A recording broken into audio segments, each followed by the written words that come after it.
પીર મહારાજ। પાઠનો મહિમા અપરંપાર છે। પાઠ એ શાન છે। પાઠ એ ઘટપાઠ છે। જેટલું આપણા દેહમાં રહેલું છે એટલું પાઠમાં રહેલું છે। માનો કે પાઠ તે એક આપણા દેહનું ચિત્ર છે।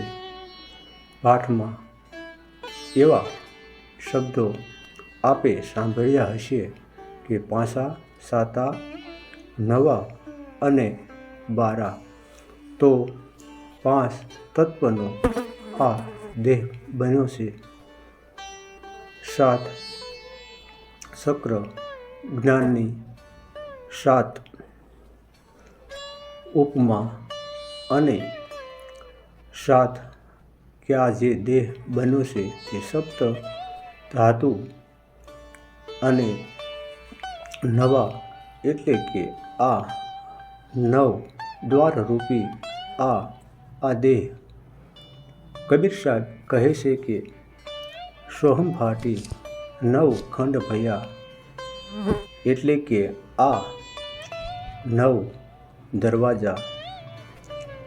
આગળ 12 એટલે કે આ આવન જાવન કરી રહેલો પ્રાણ, કે જે સંતો કહે છે કે જે 12 આંગળ ચાલે છે। તો આ દેહ એટલે કે સ્થૂળ, સૂક્ષ્મ અને કારણ। આગળ ઘણા સંતો મહાકારણ વગેરે પણ કહે છે।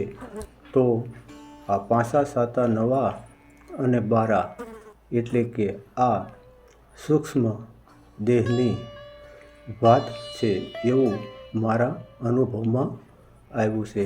જય રામદેવજી મહારાજ।